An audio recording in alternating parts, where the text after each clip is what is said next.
Hello everyone. Today I want to start with someone you don't know but might recognize. My aunt grew up in Guangzhou. She was the kind of student who stayed in the library until it closed.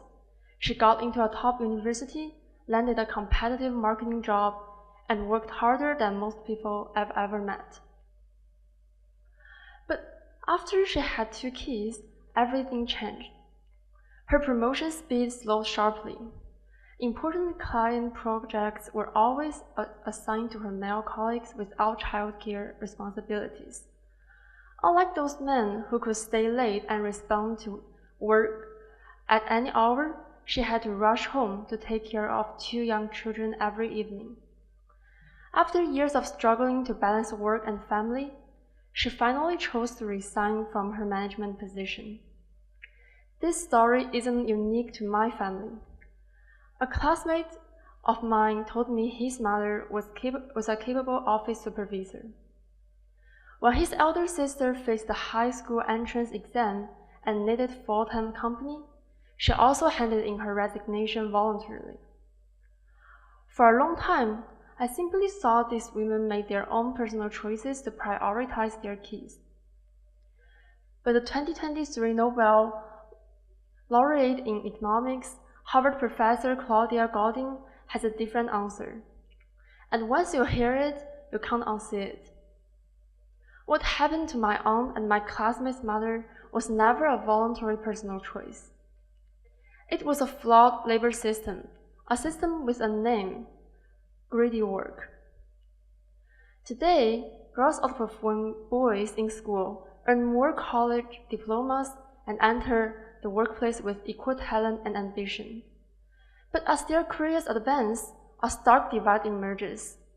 Men keep climbing the corporate ladder, while countless gifted women slow their momentum, step back, or even exit the workforce entirely.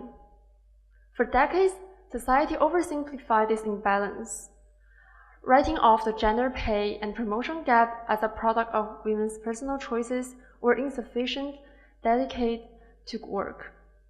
Goldin's research confirms workplace gender inequality stems from overlapping factors: deep-rooted traditional social norms, hidden implicit bias, glass ceilings blocking promotions, and career disruptions brought by childbearing.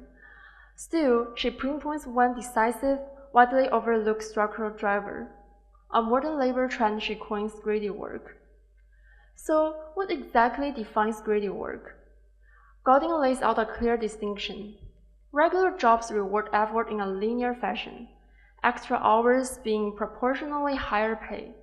But high-status, high-income greedy jobs reward round-the-clock availability out of all proportion. In these competitive fields, overtime and instant on-call responsiveness do not merely boost salaries marginally. They deliver exponential career benefits and pay premiums. This system does not penalize low competence.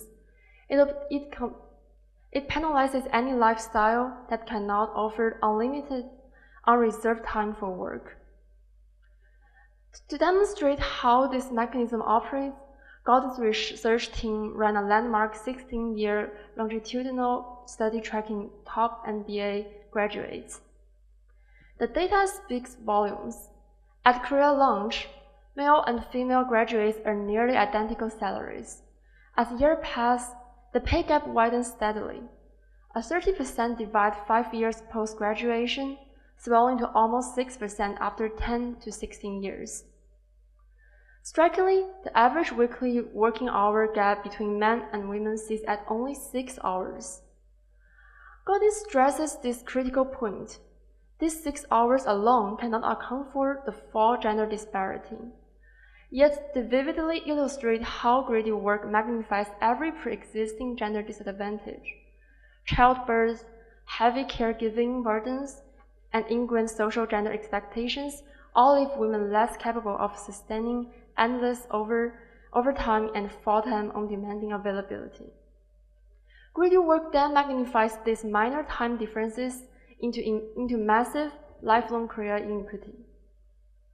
Goldin cites another compelling case from the legal industry to back her argument.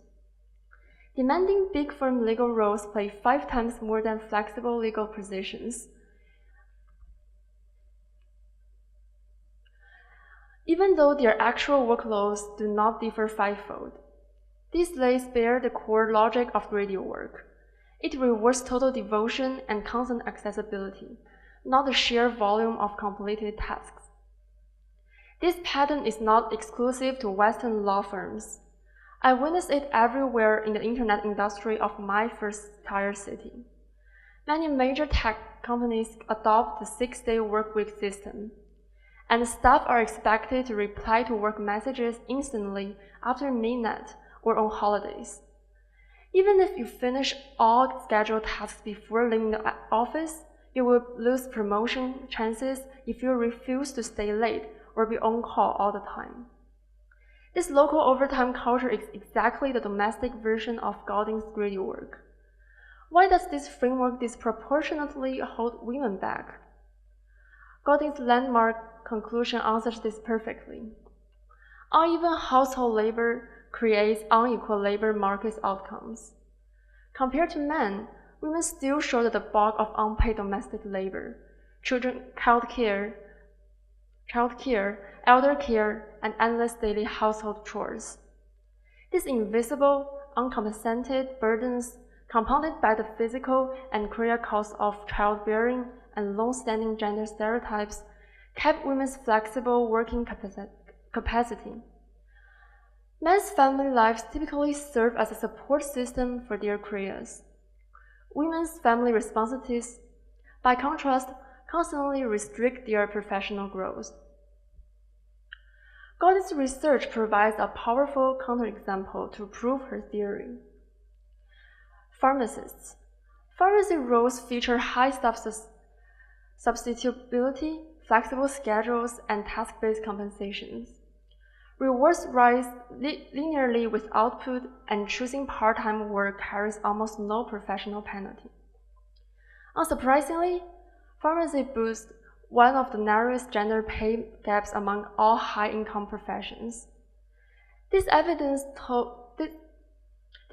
proves that when jobs no longer demand total life sacrifice, most gender-based career disadvantages naturally fade away. Of course, workplace gender equity cannot be fixed with one single reform. Systematic discrimination, rigid promotion barriers, and deep cultural stereotypes persist to this day.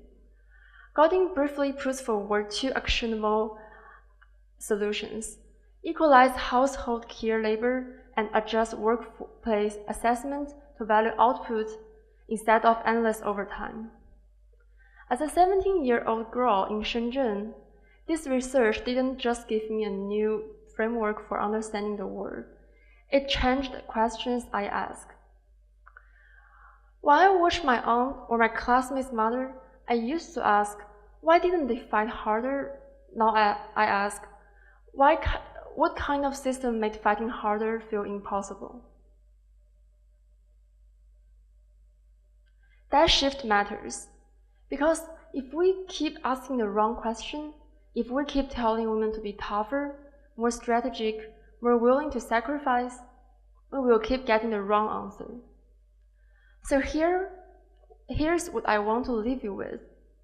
Whether you're a student like me, a professional mid-career, or someone who has already made the sacrifices my aunt made, the next time you see a talented woman slow down, step back, or disappear from a room she used to fill, don't ask what she chose.